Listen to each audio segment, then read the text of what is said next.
as if it was like a regular classroom. A lot of the students that were there would say like, we honestly like forgot at times that we were even in a prison. So really cool experiences.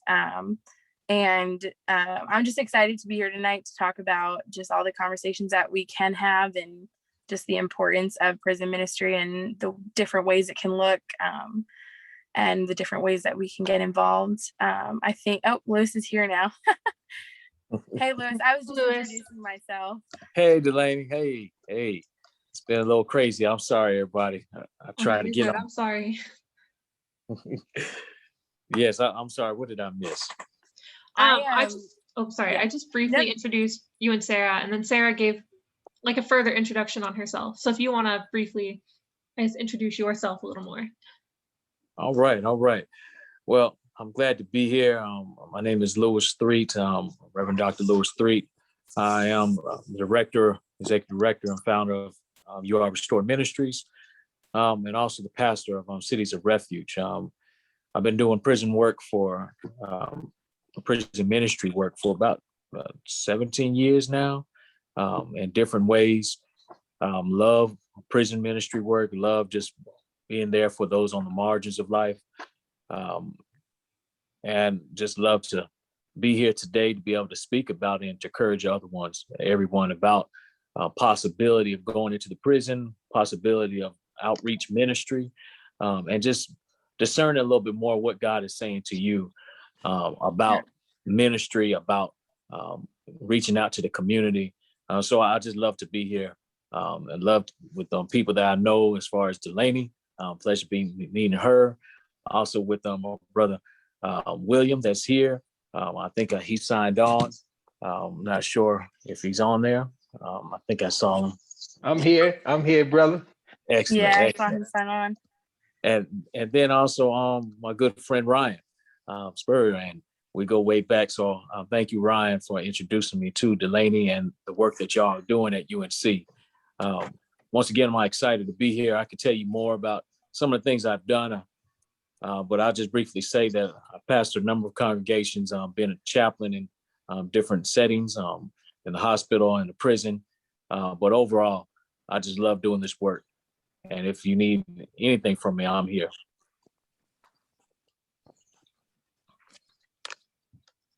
All right. Thank you. Excellent.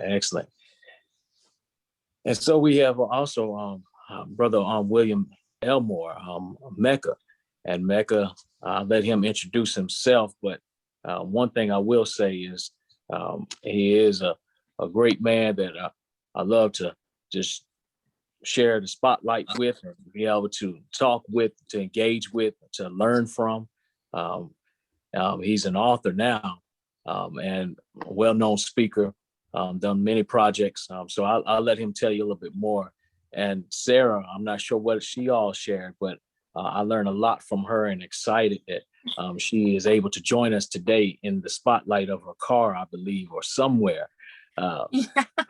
Yeah, y'all, if I disappear, my phone died. We don't have power, so I'm here for as long as my battery is.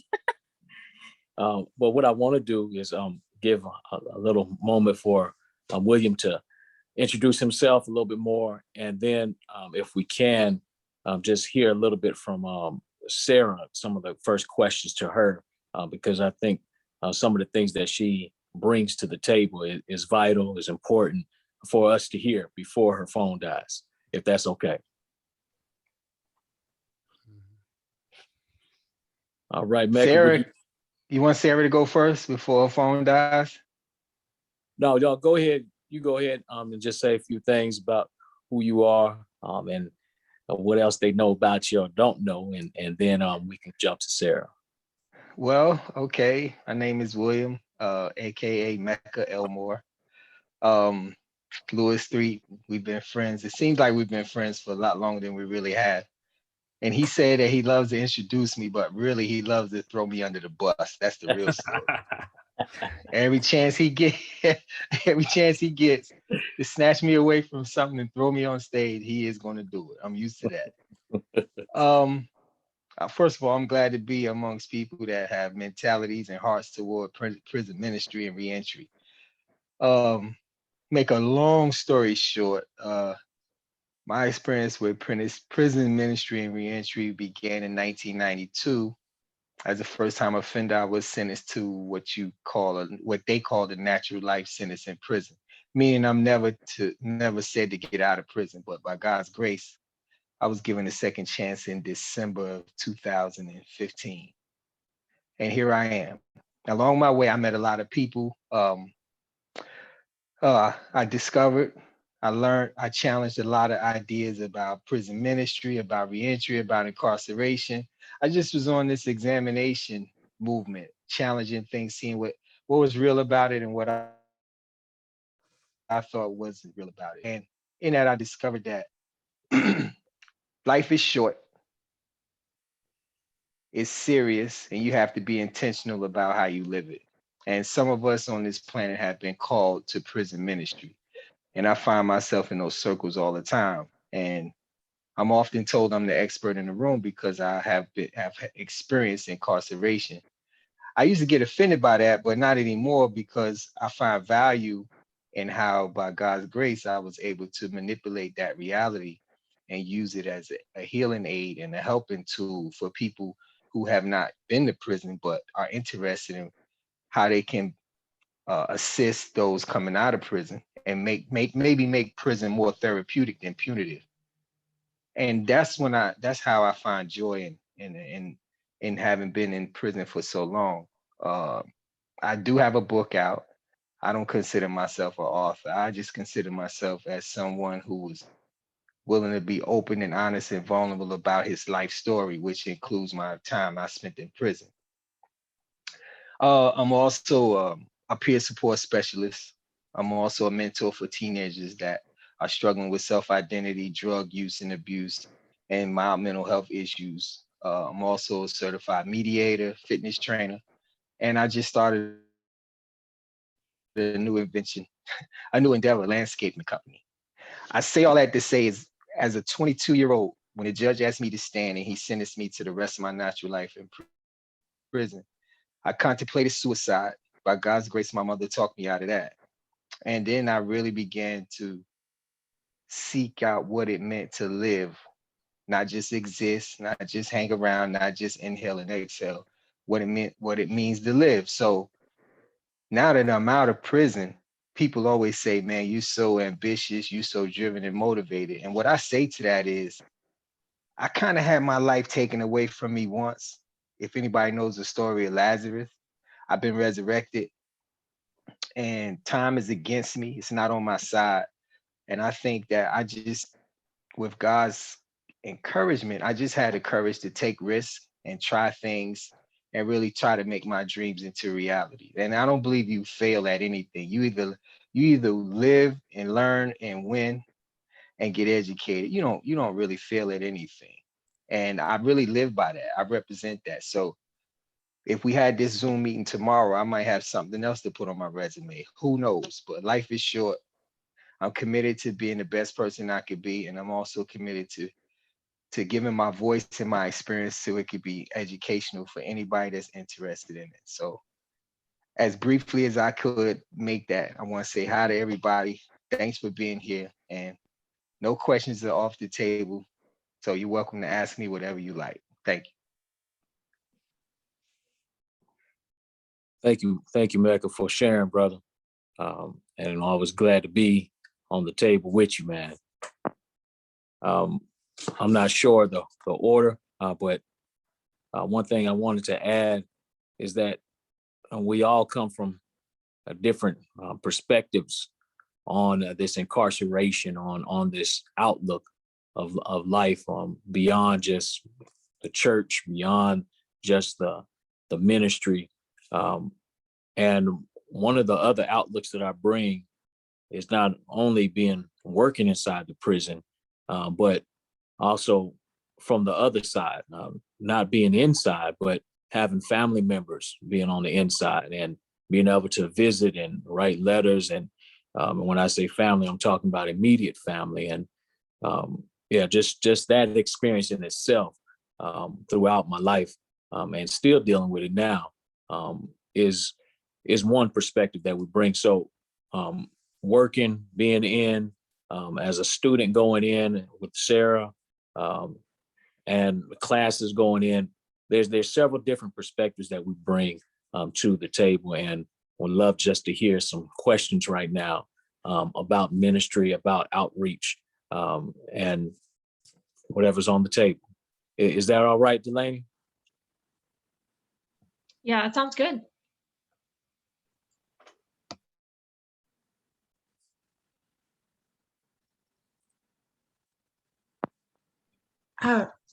Thank you all so much for being here tonight. I really appreciate you taking time to be here with us. I was kind of curious, what need do you see most, like what is the most like unmet need for people who are transitioning back into society after being incarcerated? Like in terms of what the system, like whatever the system offers, like what is being offered currently, what need is like most needs to be met right now? Sarah, do you want to jump on that before you check out, and then me and Mecca will jump on it from there. But we want to make sure to hear your perspective from your studies and things like that. Yeah, absolutely. It's probably good timing because we're getting low. Yeah, so what do I see, or what have I seen as the biggest need as transitioning out of the prison system? I guess for me that answer is twofold. So what I've seen on like a systematic level would be just the lack of resources for these men and women leaving prison to even be just like set up for success in any way, like just being connected to the community, maybe even just given like contacts, like people to reach, because some people when they get out of prison they don't have like family and friends waiting for them. They don't always have people out there waiting for them to welcome them home. And I think our system could do a lot better, way better at having more resources to hand off as people leave. And then on a personal level, from stories that I've heard from men and women incarcerated, and their personal experience, which I think is even more important than the first part of my answer, is the thing that's lacking the most, and this goes for just community as a whole, like Christian community, regular society. There's a lack of acknowledgement of just like the human nature that is them. Like these men and women are humans when they go into prison, no matter what they did, and they're human beings when they leave. And communities and society has a real hard time inviting them back in as such. And so a lot of the stories that I've heard back in Connecticut, some of the work that I did, and even down here, a lot of the men that I met with would always say like they just wish that they could be given a like that second chance, that they could just be talked to as a human, heard as a human, and not seen for what they did or their record or what prison they came from, and to just be acknowledged as a person looking to get back on their feet. Yeah, I think that's probably what my best answer would be. And I think that personal side of it too is even more important than like a systematic look, but there's huge work that needs to be done as far as like the system goes. I mean, we're functioning and we're trying to do this hard work in this ministry, functioning in a broken system. And that's really hard to do. There's a lot of work getting done. I mean, there's phenomenal stories like William, who is going to talk tonight. And like, I've heard just some of the stories that I've heard are things that like, I don't like, I can't wrap my mind around getting back up off my feet after going through. But these men and women do it day in and day out. And it's a really beautiful story to see. So I think that would, hopefully that answers a little bit of your question, but I think that would be my input on that.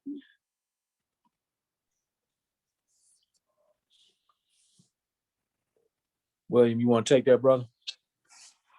Yeah, along with everything she said, what most people call the soft skills, I call them the essential skills. Everybody I know not excluding myself. You know, the obvious things are employment, housing, healthcare, um, and things like that. And an individual who's been in prison may be able to attain those things.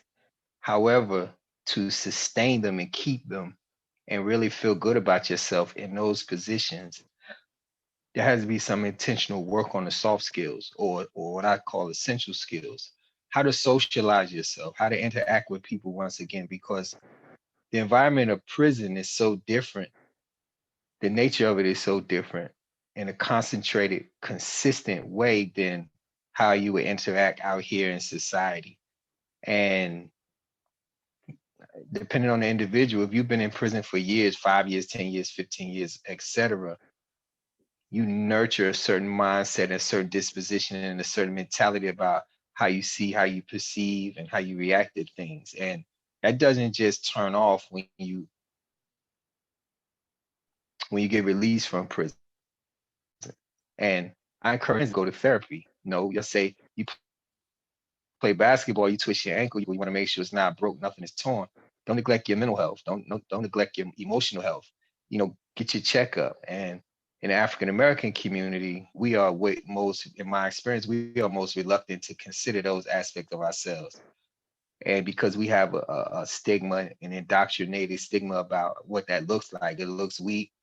It looks like you can't manage your life. So me doing peer support and me teaching these things in transitional houses and talking to people who've just been released and encouraging them to go examine themselves mentally, just and emotionally, to see how being in prison has affected them. It's exciting for me when I find that one individual that says, hey man, I need to rethink about how healthy I am mentally. Because like I said, um, there's an intense sense there's an intense lack of a sense of self when you get released from prison, even coming home to your own family. If you've been gone for a substantial amount of time, you may act a part like you're comfortable at home, you're comfortable around people who you have blood relations with, but there's a question mark because time has passed, people have gotten taller, people have grown gray hair, people look different, and you're always wondering how you look to them from their perspective. You always thinking that, you know, do I look like prison? Do I sound like prison? Do I walk like prison? How much of that place is like a non-smoker? If you go to a venue and everybody's smoking cigarettes, it gets in your clothes. But if you're around a cigarette long enough, you don't even smell it. And another non-smoker would say, "Hey, you smell like cigarette." So that's kind of the same dynamic of what it's like to get released from prison. And if you don't have that, if you don't have a person that's aware of that, peer support specialist, a friend, or a group like this that is mindful of that and that cares enough to keep that at the forefront of their minds, you constantly dwell in this space of unknown. You're in the unknown chair with the person with no name and no voice. And to the outside world, hey, so and so just got out. So and so wrote a book. So and so has a landscaping business. So and so is a fitness trainer. So and so is just really climbing the ladder of success. But socially and as an individual, so and so is empty. He doesn't feel connected. He never feels at home in any space.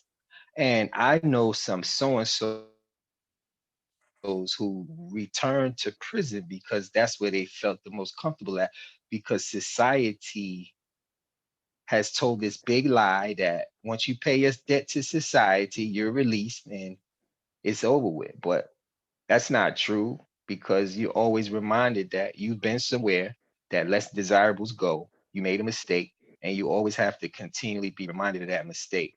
And you had to fight. You had to fight for your life to remind everybody, yes, I've been there and done that, but I'm out now. I finished my sentence. Why can't I get a fair second chance? Why can't I get housing? Why do I have to go through all these things? So I'm really not out of prison, is what you go through in your head. I'm physically out, but mentally and emotionally, I'm still in prison. And if you don't have a therapeutic way to deal with that, to talk about that, if you don't have a safe space, um, it's tough, man. I can go on and on. I remember remember going out on a community volunteer pass. That's an opportunity. If you're in minimum custody, you get this opportunity to be taken out of prison for up to 6 hours twice a week. The nature of it is to get reacclimated to society. And most of the people who come up to the prison to volunteer to bestow that honor are people who are churchgoers. So here I am going to a strange church that I've never been before. That's cool. I'm leaving prison for a few hours. That's great.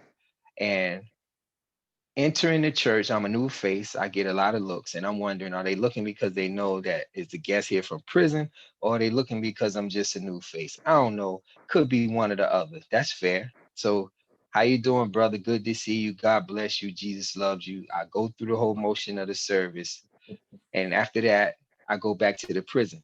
Fast forward, I get released from prison. I go to Whole Food and Fitness, and I don't get the same welcome. I don't get the same greeting.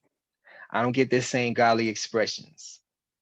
And I start to say, maybe they don't remember me, and I start asking my other friends about that, friends that have been through that and gotten out, and they say some of the same things. So my point in saying that is, when an individual does not feel comfortable, even in a place of worship, with sincerely being accepted for who they are or what they may have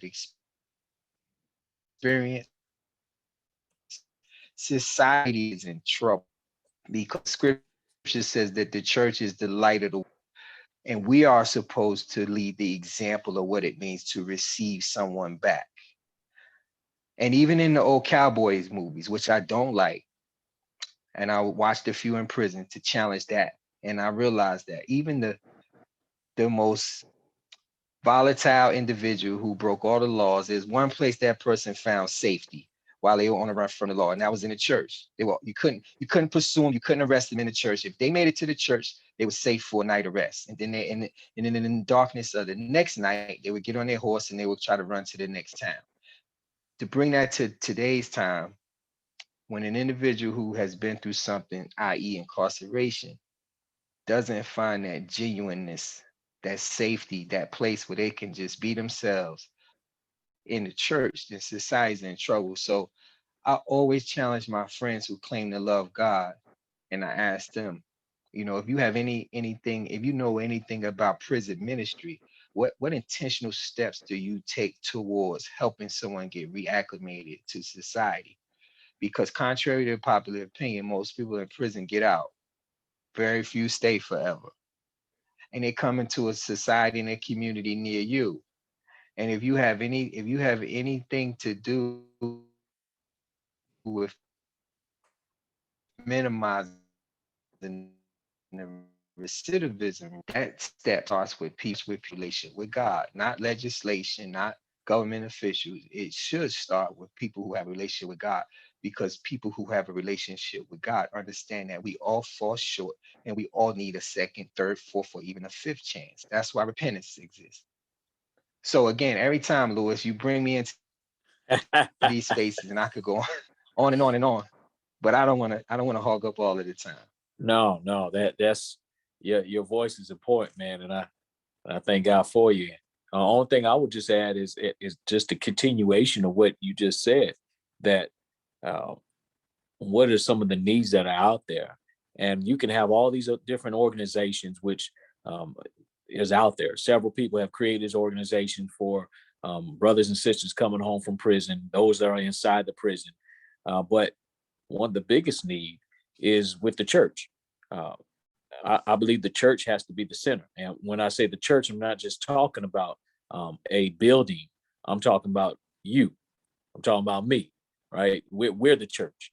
So at some point, we have to be able to receive brothers and sisters coming in, coming back out while they're in. And that can be challenging. And what needs do they are in need of? They just are in need of support, of encouragement. Other stuff is important. Yes, housing and jobs and all that, that's essential. If they need that, then provide it for them.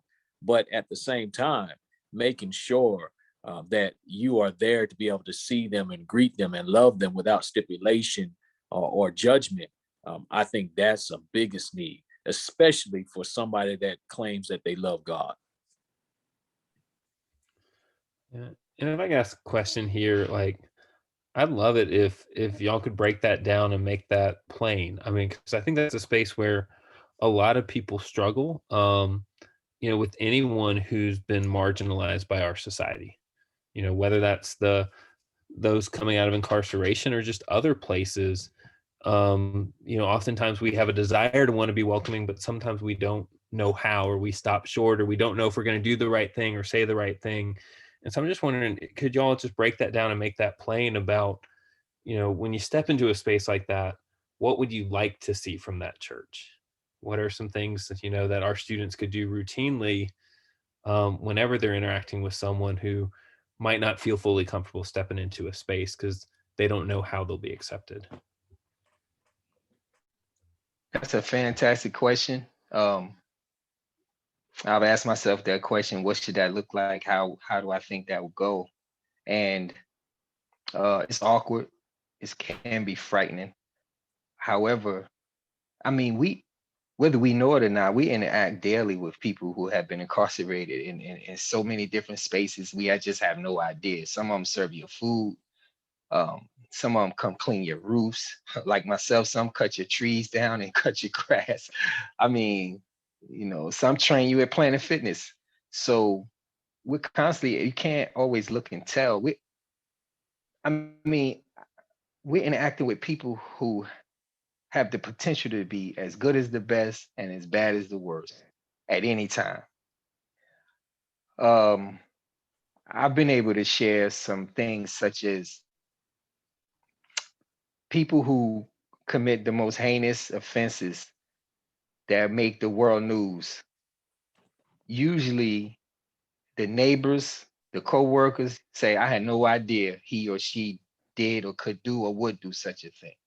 My point is, right next door, we can have something brewing in somebody and we have no idea. So to interact with people, period, as human beings, potentially knowing that they can be as good as the best and as bad as the worst, having the love of God in your heart or not, we're all people and we all respond best to kindness, to fairness, to equality, and to genuineness.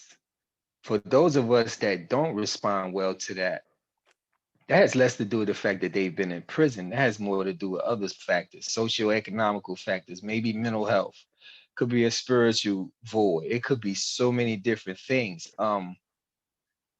Prison taught me how to coexist and interact with some people that I would not like to see on the street just yet, because I know for a fact that they're just not ready to be out and about in society. They haven't evolved to be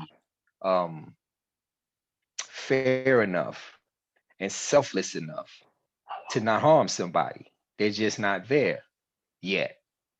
And I know that because I had to live shoulder to shoulder with them. But for those of us who do have a relationship with God, just leveling the playing field and knowing that from one person to the next, if we were to treat everybody, like I said, with fairness, with decency, that's a starting point. I don't have a clear-cut absolute answer. I don't have a formula. I don't have it figured out, but I know that we're commissioned to love our neighbor as ourselves, regardless of what they may have done, what they may have been through. And it takes wisdom, it takes intentionality, it takes strategy to do that. And it takes some caution, it takes a little bit of fear, it takes some anxiety. All of that is mixed into how we interact with people we don't know. If one of your best friends had went to prison, your very best friends, and they got out of prison, I don't think you would feel as awkward, because that's someone you knew before they went in, and you probably would pay attention to some aspects of them once they got released to see what's different and what's the same. So I'm not sure if I'm helped to an answer, but that's why I appreciate these settings, because together we can figure out how best we can support and connect and get to know each other. But Lewis said something that resonates so much. It's not so much how we do that inside the edifice that we call the church. It's how we do it in our day-to-day on Duke Trail, on Franklin Street in Chapel Hill. It's how we doing it every day, being mindful that the person waiting my table, the person building my deck, the person at the veterinarian that's taking care of my dog could possibly be someone that has been incarcerated, and a person, how I treat that person makes more of a difference than anything. Ask me how I know. When someone treats me like I'm somebody, then that reminds me that I'm somebody. The stigma of being incarcerated gets further and further in the recesses of my mind. However, when I go to DMV and it's someone who works there who has a terrible attitude and they treat me like I'm nobody, that's so reminiscent of where I've been. I cancel my appointment and I try to reschedule. And that person may not have no idea what I've been through, but I cancel my appointment and I try to reschedule because I don't want to be reminded of that space. And that person with the temperamental attitude, the negative toxic disposition, I'm good. I reschedule, even if it's 6. It's not worth me losing my mental health and all the work I put in for my personal therapy to tolerate this type of person's disposition for 15 minutes or 20 minutes. So I'll forfeit it, I'll forsake it and come back some other time, hoping I get somebody that's a lot nicer.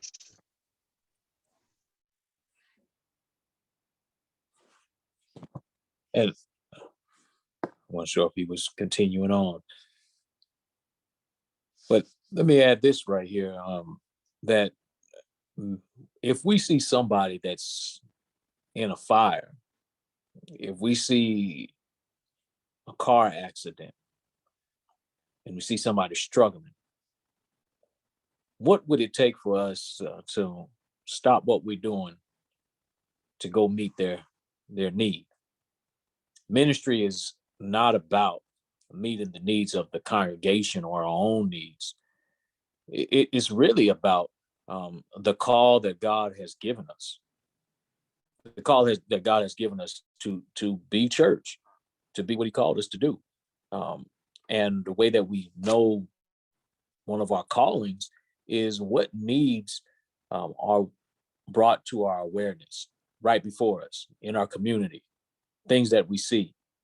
We see the pandemic. We see all this happening and everybody's struggling. And how can we help people with that? How can we help the children? How can we help the frontline workers? How can we think about more about those that's been incarcerated or the homeless or even those with disabilities? All right. So thinking about what God has revealed to us and being able to press into that to say, okay, it may be incarceration, but I see this need right here. I see this person, and I'm not saying I'm the one to fix it all, but I am the one right now that God has put in my heart to press towards and help this person. So, Ryan, I don't know if I'm approaching the question right, but I think being able to know some of the things that are before us and whether it be incarceration, whether it be homelessness, whether it be those with disabilities, any topic that you want to talk about, but those needs that are before us that are pressing, especially those at a higher rate in our community, in the nation, in the world, is the pressing need that we need to press into and address the best way we can.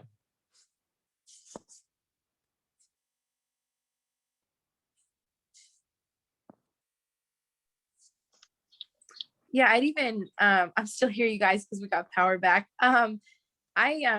William, I appreciate everything that you shared with us, and just your ability. Like, it's so awesome to hear you say, like, you can recognize, like, I'm not gonna let this person's whatever negative, whatever's going on, affect all this hard work that I've done. And that's so much easier said than done. So the fact that, like, you're living that, it's just amazing. And I just wanted to name that.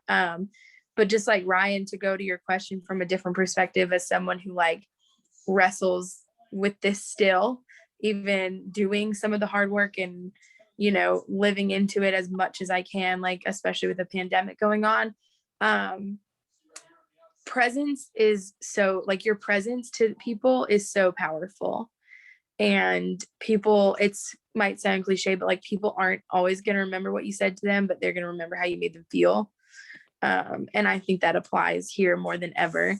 And like what Lewis said, like, you don't, like the car accident example, like, you don't see a car accident and think like, well, I don't know if I can help them because they might be this or that, or they might have gone, like, that's not like how we're built as humans. Like, we have those fight, flight, or flee reactions, right? And like, it's not in us. It's not supposed to be in us to sit and judge people.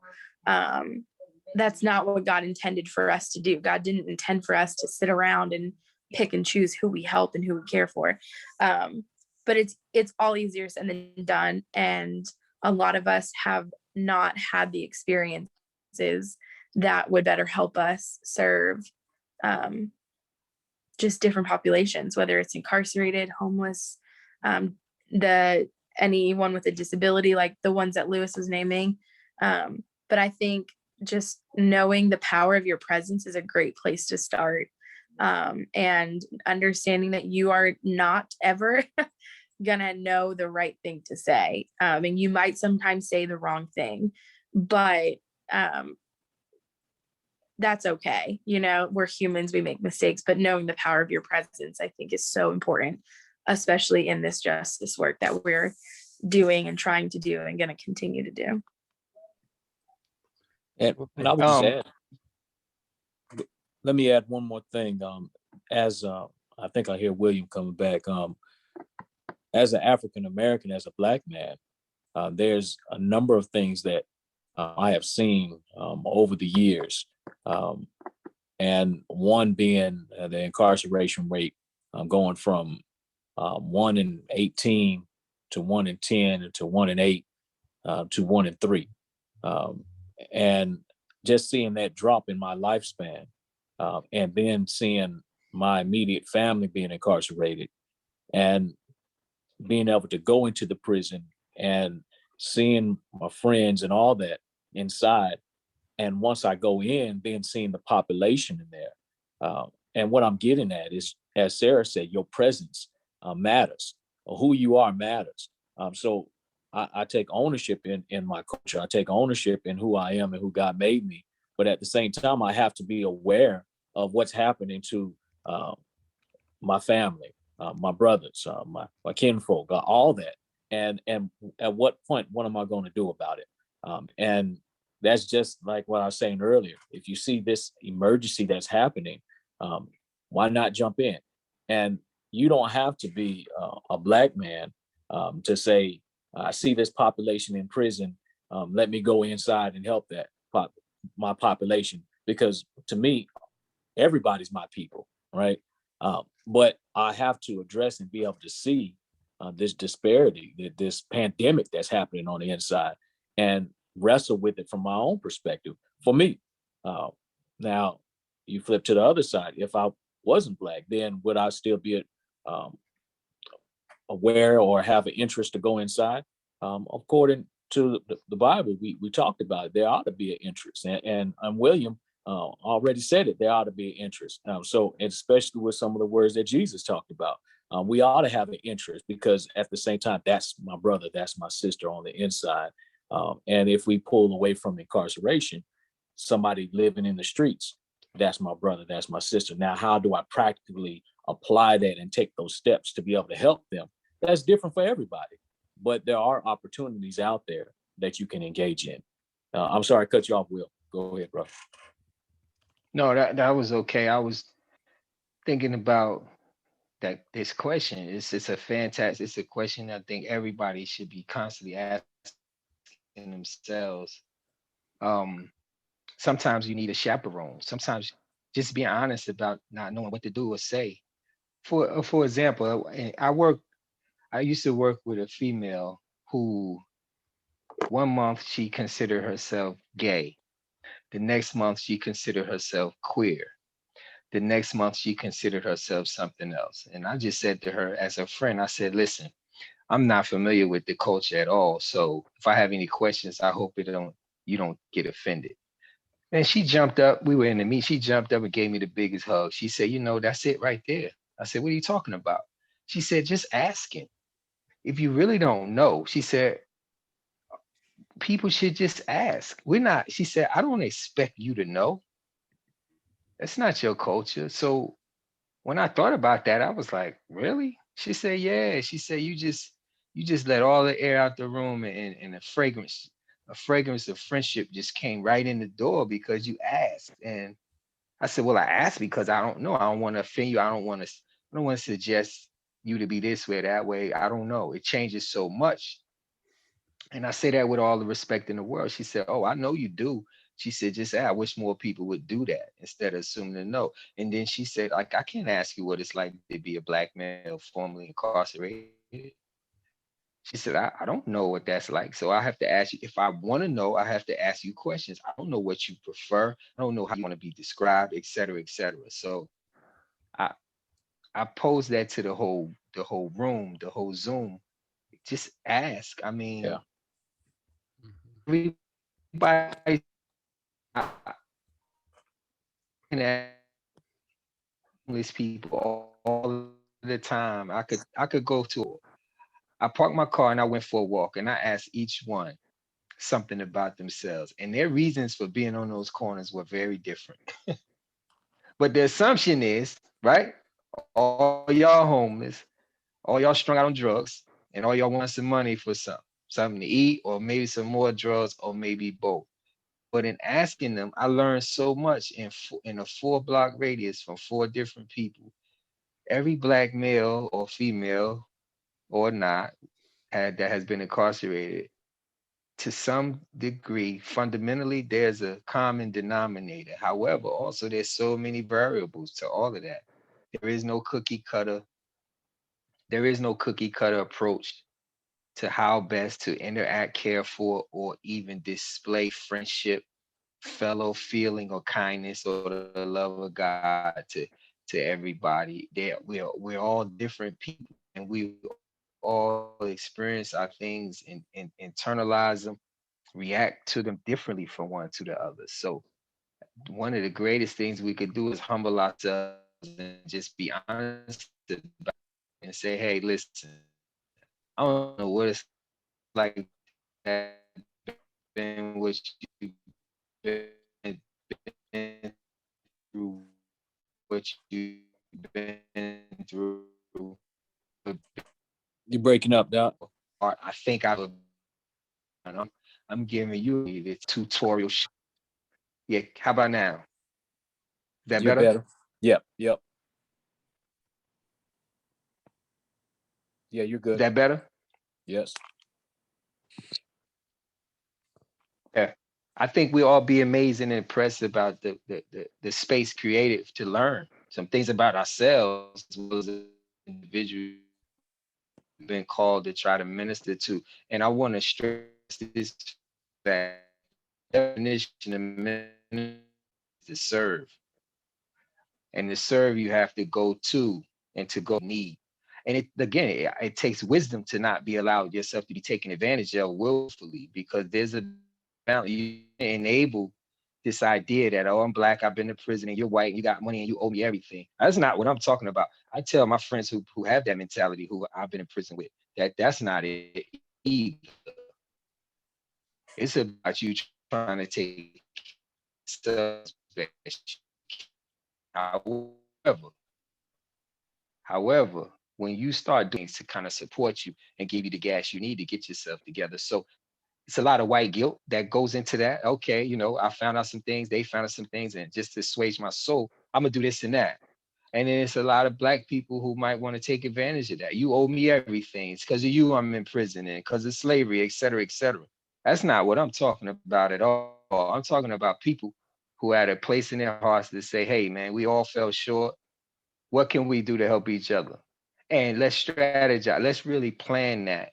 And let's seek the Spirit of the Lord to direct us in that way. I just want to jump in here and thank all three of you for your responses and hearing the way they work together of Lewis, man, I love that that analogy. You see a fire, you're going to get somebody out.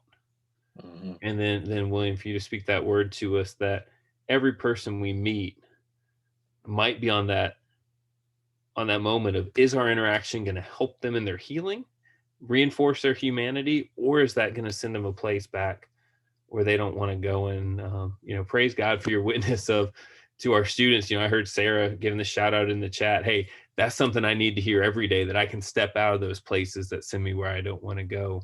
And then Sarah, are your words reinforcing that, just that those everyday interactions can be part of,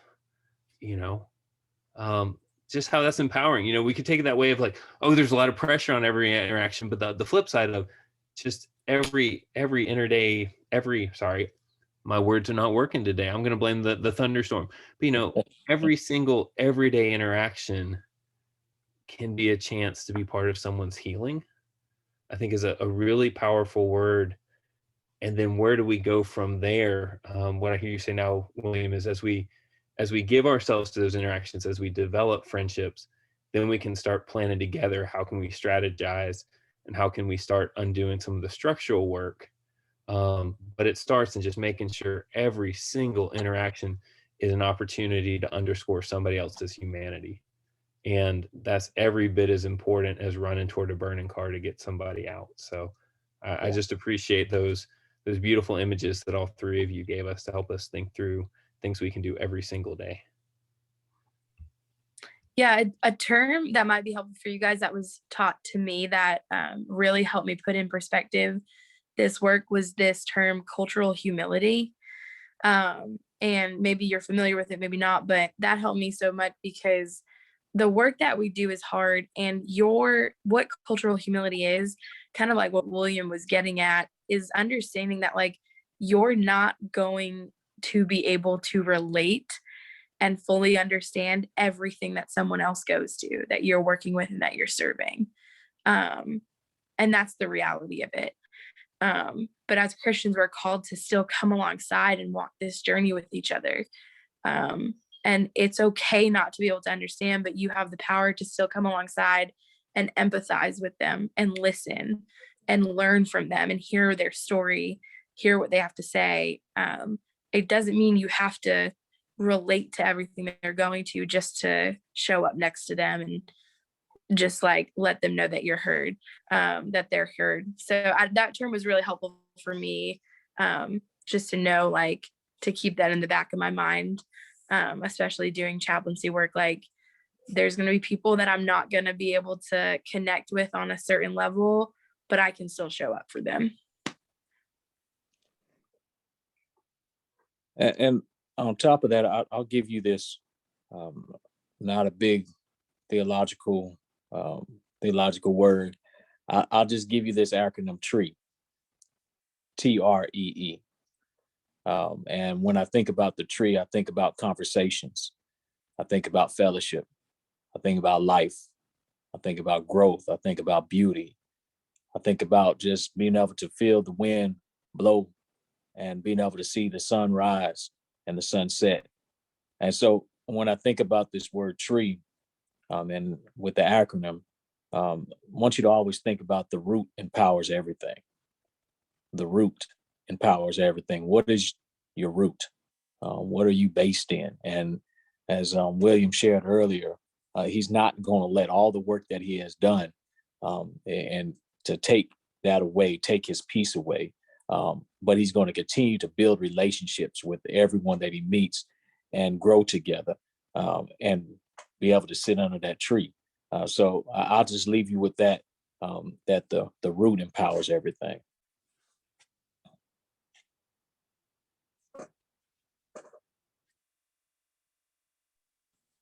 Thank you so much.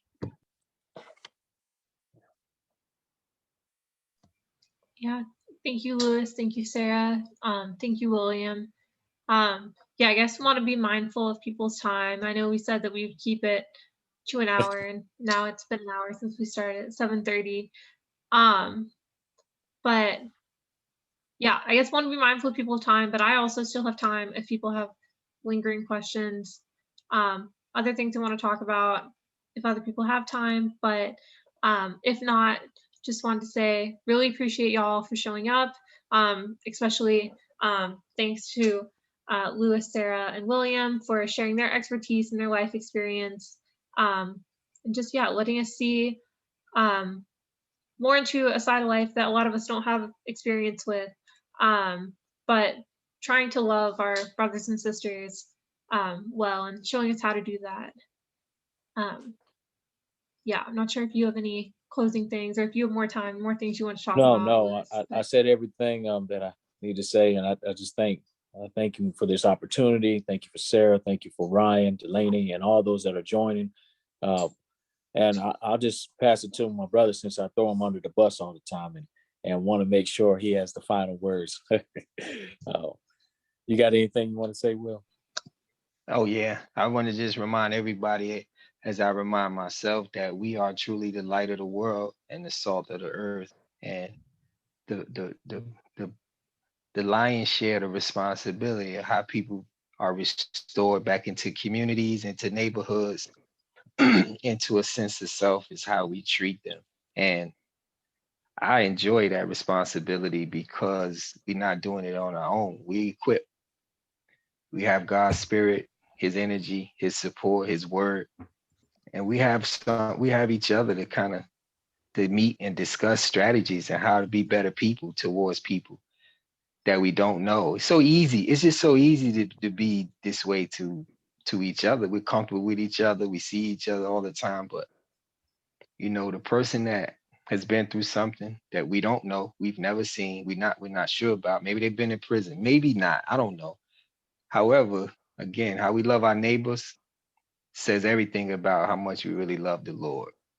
It's just so easy and convenient to do with people who already believe what we believe and go to church with us and live on our blocks. But that other person on the other side of town that may have been through something, that's when it really shows up. And I'm just thankful, Louis, for the opportunity, for the invite.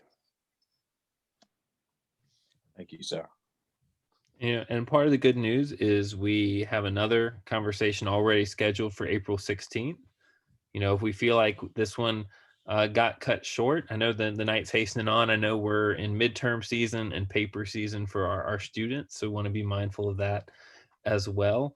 But we've already have another conversation scheduled.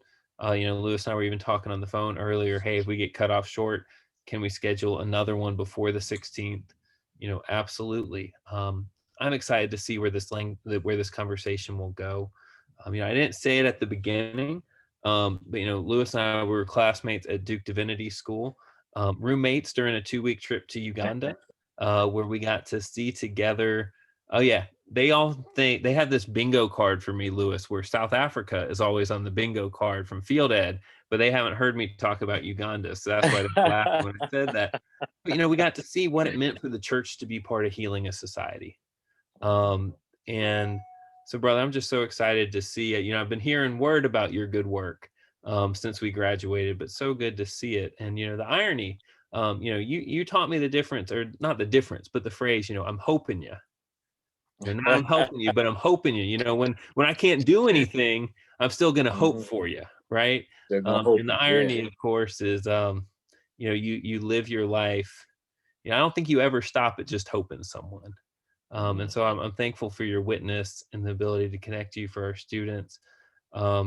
William, just so glad to meet you. I don't, for just speaking for myself as you were speaking, it was a reminder of what it means to be in a holy place and with holy people, and to be learning from saints who are calling us into deeper faithfulness. And so I appreciate those words. And Sarah, just so thankful to meet you and connect with you, and to see what's going on at my alma mater and the good work that's being done there, and excited to see the way. And I assume you're an intern from Duke Divinity School, correct? I sure am. I just didn't want to skip over that, but just Yeah. excited to see that formation that's going on, and excited for the church that people like you are offering yourself for ministry, and and preparing to continue this very important work. So just so thankful to be with each of you, and of course with all of you students who in the midst of this busy season said, hey, this is important enough for me to take time today, even with the time change with around the storms. Glad you're all safe, but to say, hey, this is important to begin this relationship so we can see where the Spirit takes us together.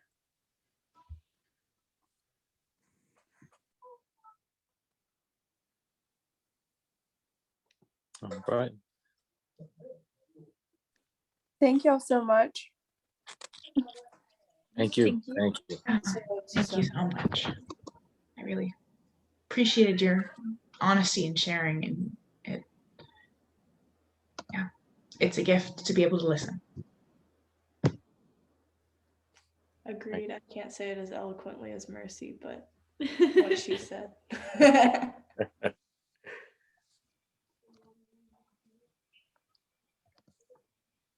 Pleasure meeting all y'all, and I look forward to us extending this conversation next time. I hope that you can come back, and I'm praying on your studies as you're pressing forward. I know that that's a challenge. Sarah, she's about to graduate herself.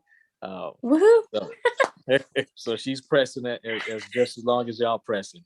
But I definitely look forward to our future conversations and more possibility in the summer and wherever God has after this. But we're in this together, and I look forward to hearing more conversations and answering some more questions. Thank you for this time tonight. Thank you, guys. It was a pleasure. Thank you. Thank you all. Have All a right. good day. You too. You too.